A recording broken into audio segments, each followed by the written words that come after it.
नमस्कार, आप देख रहे हैं न्यूज 21। मैं हूं आपके साथ अंशप्रीत कौर।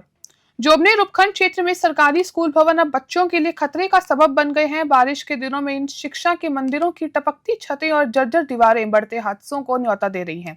यह स्थिति तब है जब हाल ही में झालावाड़ जिले में हुए हादसे में 7 मासूम बच्चों की मौत के बाद पूरे प्रदेश में सरकारी व्यवस्था की कमियां उजागर हुई हैं। जोबनेर उपखंड के अधिकांश सरकारी स्कूलों के भवन बेहद जर्जर हालत में हैं। इन स्कूलों में छतों से लगातार पानी टपक रहा है और दीवारों से प्लास्टर गिर रहा है। बच्चों को दरारों से भरे कमरे में पढ़ाई करनी पड़ रही है, जिससे उनकी सुरक्षा पर गंभीर सवाल खड़े हो गए हैं। बारिश के मौसम में यह स्थिति और भी खतरनाक हो गई है। ग्राम आसलपुर में राजकीय प्राथमिक विद्यालय की स्थिति तो इससे भी ज्यादा चिंताजनक है। स्थानीय निवासियों का कहना है कि उन्होंने कई बार शिक्षा विभाग और प्रशासन को इन बदहाली से अवगत कराया, लेकिन अब तक कोई ठोस कार्रवाई नहीं हुई है। जिम्मेदार अधिकारी और शिक्षक इस गंभीर मुद्दे पर मौन साधे हुए हैं। यह लापरवाही बच्चों की जान पर भारी पड़ सकती है। जोबनेर से अजय सिंह की खास रिपोर्ट। हमने हमारे उच्च अधिकारियों को, सरपंच साहब को, बीओ साहब को भी अवगत कराया है कई बार। अभी स्थिति ये है, लेकिन आगे भी हमने कल जो घटना सुनी है उसके बारे में हमें बड़ा दुख हो रहा है कि भाई ऐसी घटना हमारे स्कूल में ना हो।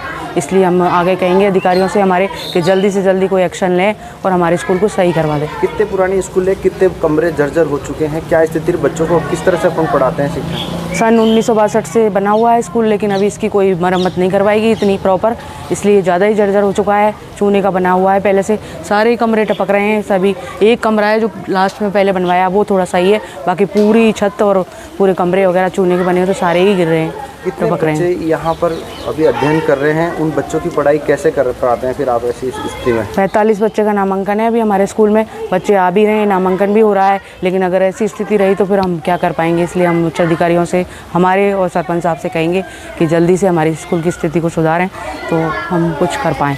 बैठाते हैं, लेकिन बच्चों को थोड़ा सा एक जहाँ पर पानी नहीं आता, एक कमरा है, एक बरामदा है, उसमें बिठा लेते हैं बच्चों को, जो सही है, थोड़ा सा DPP द्वारा बनाया गया था, उसमें बिठा लेते हैं। ये सर 1962 से स्कूल बना हुआ है और ये काफ़ी जर्जर है।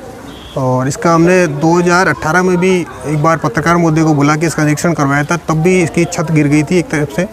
और अभी जो कल हादसा हुआ है वो बहुत ही दर्दनाक है। उससे हमारे PM मोदी साहब भी काफ़ी दुखी हैं और सभी दुखी हैं। और ये सरकार की लापरवाही है, सिस्टम की मान लो, सरकार की मान लो। काफ़ी जर्जर अवस्था में भवन पड़े हैं, उनका नवनिर्माण करवाना चाहिए ताकि बच्चे भी ज़्यादा आ सकें। बच्चों के घर वाले इतने डरे हुए हैं कि बच्चों को स्कूल भेजने के लिए सहम से गए हैं।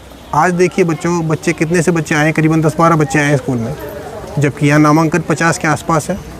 और मैं तो ये कहता हूँ भाई, शिक्षा को अपन सर्वोपरि मान रहे हैं और शिक्षा से संबंधित को काम ही नहीं करवा रहे, तो इस पर प्लीज़ ध्यान दिया जाए और ये बिल्डिंग दुरुस्त करवाई जाए, नई बनवाई जाए मेरे हिसाब से। स्कूल में कितने कमरे हैं और उनकी क्या स्थिति है आज? स्कूल में लगभग 6 या 7 कमरे हैं और सभी की स्थिति बहुत ही दयनीय है। पट्टियाँ तक टूटी हुई है, प्लास्टर गिरा हुआ है इनका और बैठने लायक नहीं है। अभी बारिश हुई है तो पूरी छत टपक रही है। हर कमरे की आप छत देख सकते हो, लाइट भी, करंट भी दौड़ सकता है इनमें। बच्चों की जान बिल्कुल जोखिम है। ऐसे में स्थानीय सरपंच को और आपने कब अवगत करवाया, उनकी स्थिति क्या प्रतिक्रिया है? बिल्कुल सर, इससे पहले भी हमने जो सरपंच आए हैं, पूर्व में भी 2 या 3 सरपंच तो मेरी नज़र में है, मैंने उन सबको अवगत करवाया था भाई ये भवन जर्जर है। ये भी सरपंच भी क्या करें, आगे लिख के दे देते हैं। अब आगे कोई सुनवाई नहीं हो रही। बिल्डिंग का पैसा इतना है कि भाई बहुत ज़्यादा पैसा लगता है, तो पैसा लगे पर बच्चों का भविष्य और बच्चों की ज़िंदगी उससे भी बढ़कर है।